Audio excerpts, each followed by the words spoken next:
সুদীপ যদি ফিরে এসে আইনের রাস্তা নেয়,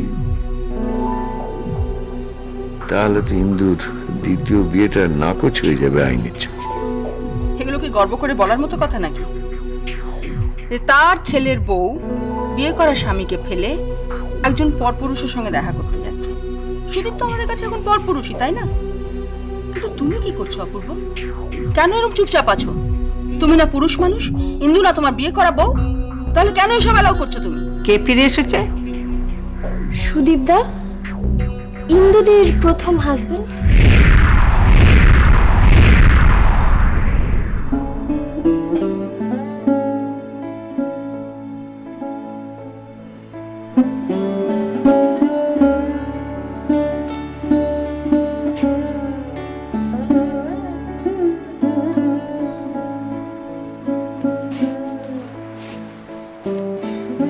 খারাপ করো না।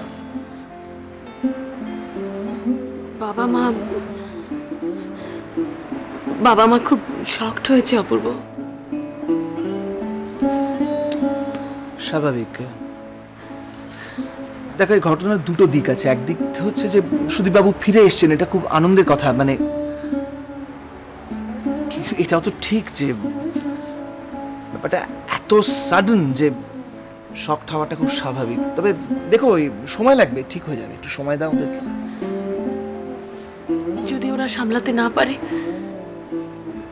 যদি এসব কথা শোনার পর বাবা মা কেউ অসুস্থ হয়ে পড়ে, যদি আরো খারাপ কিছু হয়, তাহলে ইন্দু।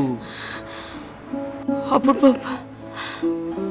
অপূর্ব, আমি বড্ড অপরাধী হয়ে গেলাম অপূর্ব।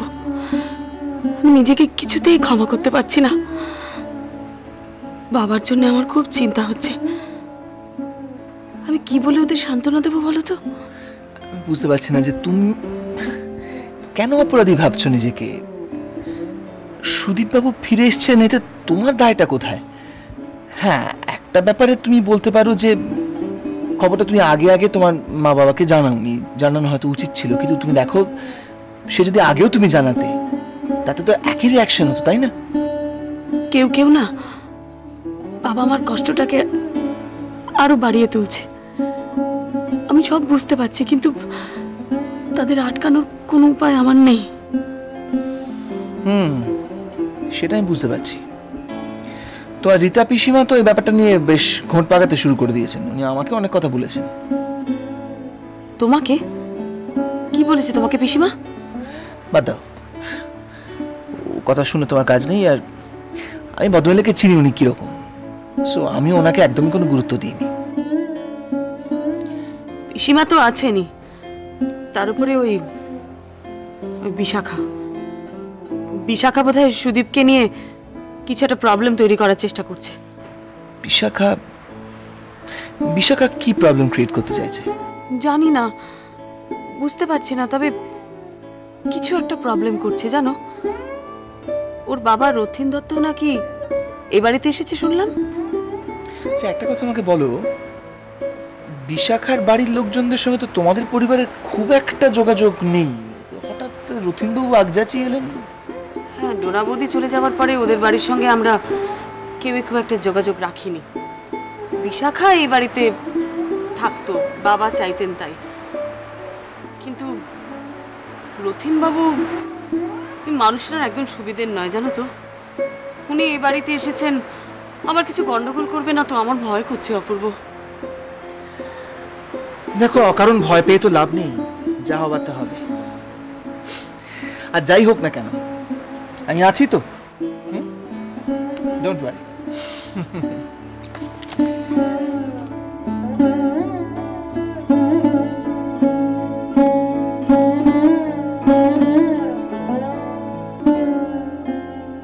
মুতুকড়ি কাবাড়ি হারা, ই ফর ইগল। মুতু মুক্তু শালা গাধার বাচ্চা। মুতুকড়ি কাবাড়ি হারা।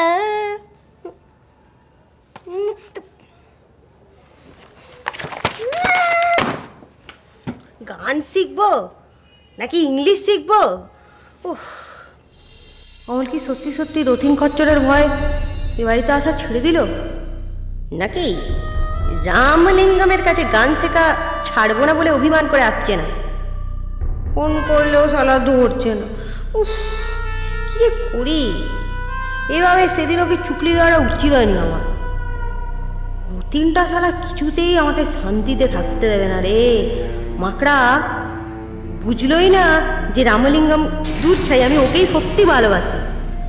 না না না না আয় আয় রাধা শুভ সন্ধ্যা। এসে গেছে রামলিঙ্গম মাস্টার জি। হ্যাঁ বসেন। হ্যাঁ বস বস বস বস। মাস্টার জি বস বসো, বসে যাও, বসে বসে।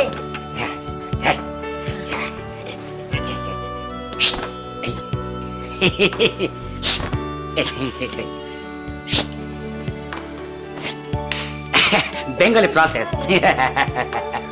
মাস্টার জি একটা কথা বলার আছে। কথা? আপনি শোন ভাই, তুই শালা এখানে আমাকে গান শেখাতে এসছিস, গান শেখাবি একেবারে ফুটবি। আমার চোখ সাম্বারের মতন, আমার না ইডলির মতন, ওসব বলবি না। এই নাই নাই নাই নাই নাই নাই নাই নাই নাই নাই নাই নাই নাকে না, নাকে না, মুখ মুখ মুখ ইডলি, মুখ সাম্বারম। এসব একদম চলবে না। আয় রাধা, তোমার মান একদম ভালো নেই।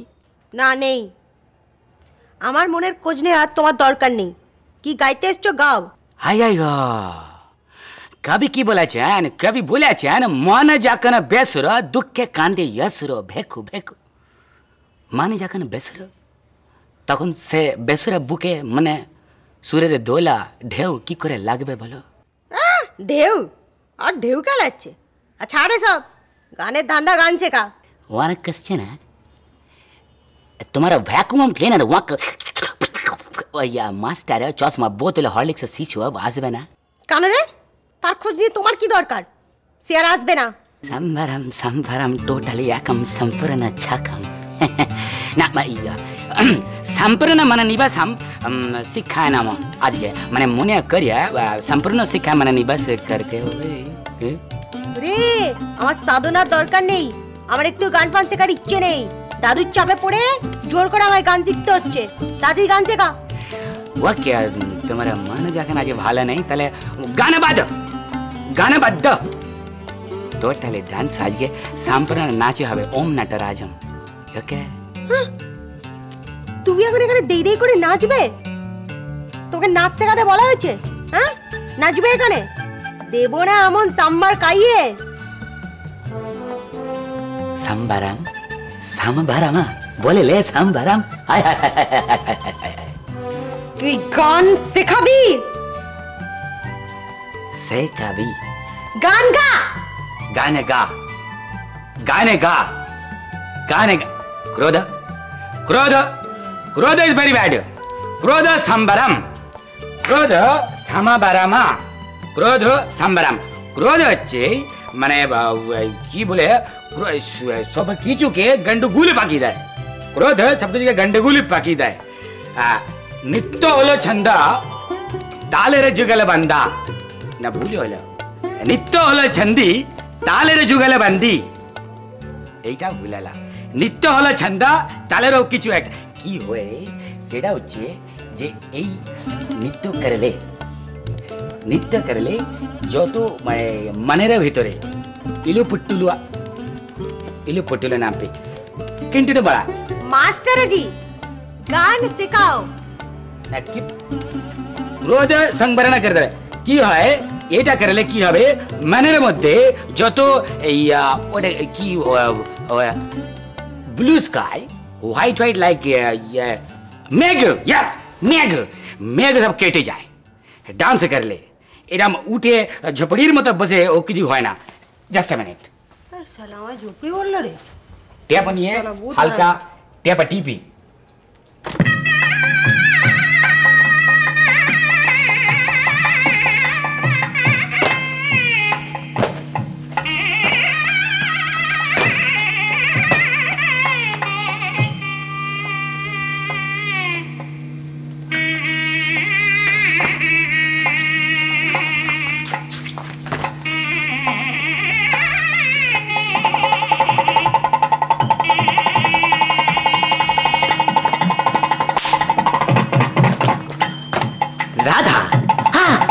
ওরে দাদা,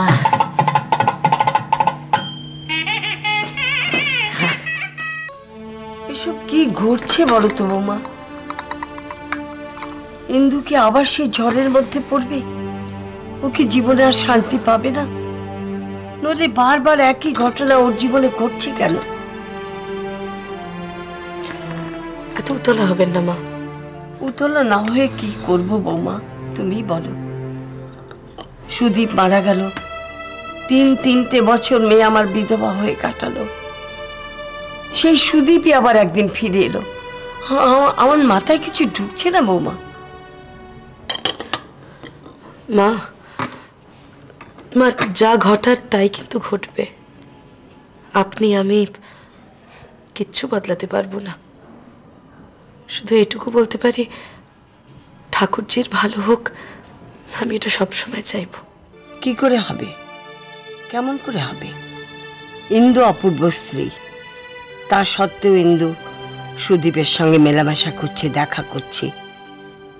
অপূর্বর সঙ্গে ইন্দুর কেন মনোমালিন্য হচ্ছে সেটা এখন আমি পরিষ্কার বুঝতে পারছি।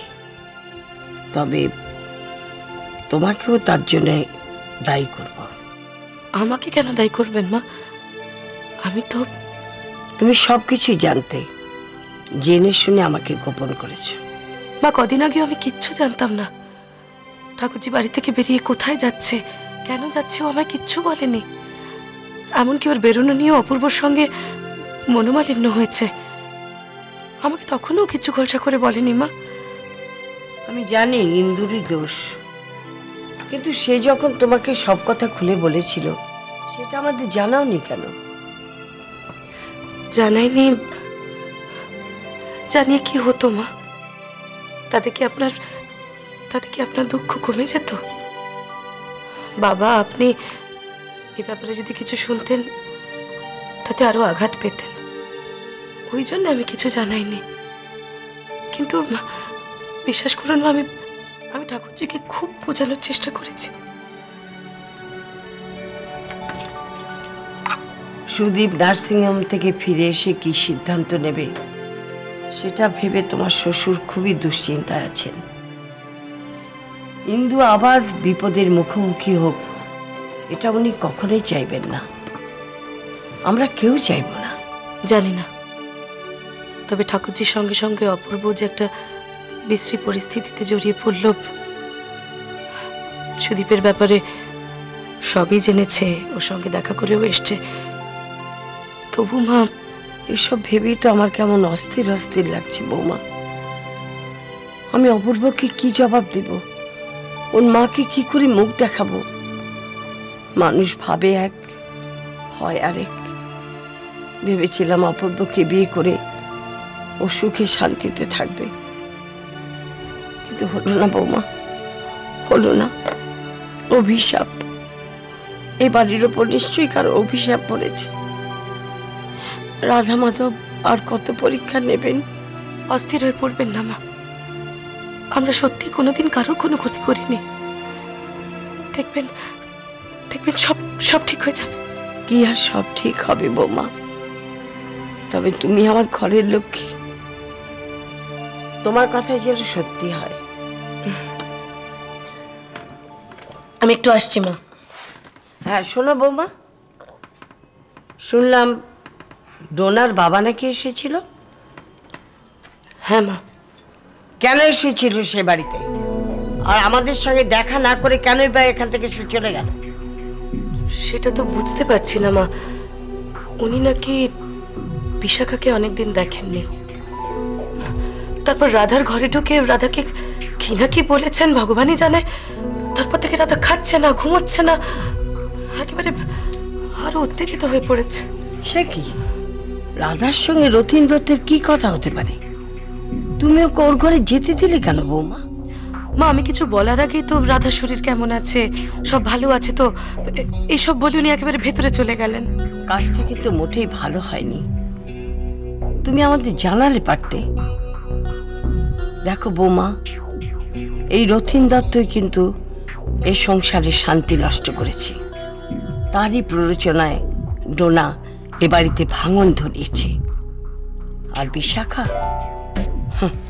যাকে তোমার শ্বশুর ভালোবেসে এখানে থাকতে দিয়েছিল, সে তো মুহূর্তে মুহূর্তে একটা ঘোট পাকাবার চেষ্টা করছে। রথীন দত্ত কি এমনিতে এ বাড়িতে ঢুকেছে? না, সে নিশ্চয়ই রাধার কোনো ক্ষতি করতে এসেছে, নইলে আমাদের সঙ্গে দেখা না করে সে রাধার ঘরে ঢুকবে কেন?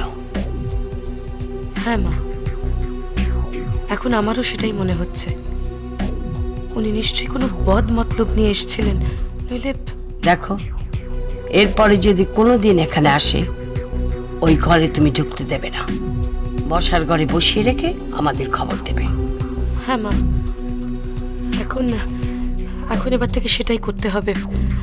আসলে মা, সম্পর্কে ছোট ঠাকুরপুর শ্বশুর হন তো, তাই আর কি। শ্বশুর? কিসের শ্বশুর? তার মেয়ের সঙ্গে আমাদের কোনো সম্পর্ক নেই। ওকে কেউ না। শোনো বৌমা, তুমি বিশাখাকে বলে দেবে তার বাবা যেন আর কোনো দিন এ বাড়িতে না আসে। তার সঙ্গে আমাদের কোনো সম্পর্ক নেই।